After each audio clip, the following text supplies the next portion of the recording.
Planter ou semer des fleurs au potager, pour ou contre? Allez, je vous lis le petit article. L'intégration de fleurs au sein et autour de nos potagers est une pratique de plus en plus répandue, suscitant à la fois l'enthousiasme et des interrogations. Pourquoi donc intégrer ces touches colorées dans un espace dédié à la culture de légumes et d'aromatiques? Cet article explore les avantages et les inconvénients potentiels de cette pratique pour vous aider à décider si c'est une approche qui pourrait enrichir votre potager. Argument en faveur de l'intégration des fleurs. Pollinisation, les fleurs attirent les pollinisateurs, comme les abeilles, les papillons et d'autres insectes bénéfiques, ce qui est essentiel pour la pollinisation de nombreux légumes, dont pour la production de fruits. Lutte biologique. Certaines fleurs peuvent repousser des nuisibles ou attirer des insectes prédateurs qui se nourrissent de ravageurs du potager, contribuant ainsi à un équilibre écologique et une réduction de l'utilisation de pesticides. Amélioration de la biodiversité. L'introduction de différentes espèces florales enrichit la biodiversité du jardin, offrant un habitat et des ressources à une plus grande variété d'organismes.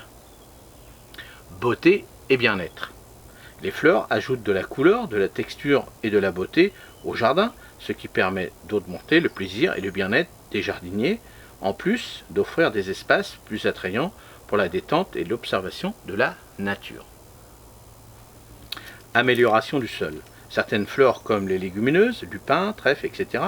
peuvent améliorer la qualité du sol en fixant l'azote de l'air, bénéficiant ainsi aux cultures voisines. Considération et limites. Compétition. Les fleurs peuvent concurrencer les légumes pour leurs ressources telles que la lumière, l'eau et les nutriments, surtout si elles ne sont pas judicieusement choisies ou bien gérées. Entretien. Certaines fleurs peuvent nécessiter un entretien supplémentaire qui doit être pris en compte pour la gestion globale du potager. Attraction des nuisibles. Bien que de nombreuses fleurs attirent les insectes bénéfiques, certaines peuvent également attirer des nuisibles ou des maladies. Il est donc important de choisir des espèces qui sont compatibles avec la culture du potager. Alors le fait de mettre des fleurs, alors on connaît tous, on met des œillets d'Inde entre les tomates par exemple, mais il y a certaines fleurs, c'est vrai qu'il faut faire attention. Certaines fleurs, c'est-à-dire plantes, comme par exemple, on va dire, comme les capucines. Les capucines, elles, il faut mieux les mettre dans un angle ou un petit peu plus loin, parce que les capucines attirent les pucerons. Alors si vous mettez de la capucine, on va dire au pied de vos fèves par exemple, vous savez tous que quand les fèves attirent énormément les pucerons, il faut faire attention, peut-être mieux le mettre au début et à la fin, que entre les pieds de fèves par exemple, parce que là vous allez attirer encore plus les pucerons. Vous voyez, les petites techniques à fur et à mesure qu'on utilise pour éviter. Donc bien souvent, il faut peut-être en mettre un petit peu sur les côtés, faire un rang par exemple, mais c'est vrai qu'il ne faut pas que ce soit une contrainte. C'est vrai que ça prend de la place quand même. Ça va prendre de la place pour d'autres légumes. Donc après, on joue un petit peu avec. Bon, après, il y a le côté aussi un peu, vous voyez, moi, mes grands-parents, ils faisaient ça. Dans le potager, autour, il y a les fleurs à grand-mère. C'est-à-dire que elle mettait ses glaïeuls, elle mettait toutes ces fleurs à couper, les reines marguerites, vous voyez, toutes ces petites choses où elle pouvait faire ses propres bouquets.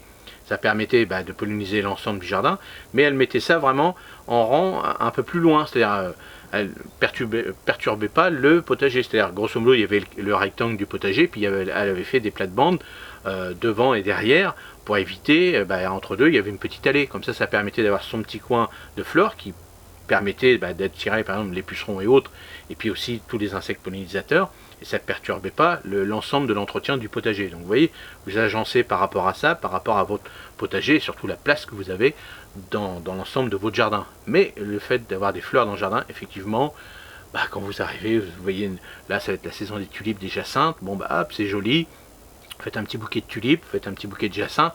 Bon voilà, c'est le temps que le potager commence à sortir, vous avez ces petites fleurs qui arrivent, et c'est quand même plus agréable que d'avoir de la terre noire ou des bâches par terre, et vous n'avez rien autour.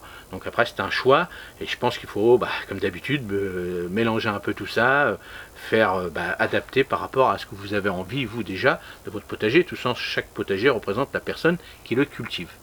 Et vous, comment vous faites? Réfléchissez comment vous allez faire dans votre potager, et dites-moi-le dans les commentaires.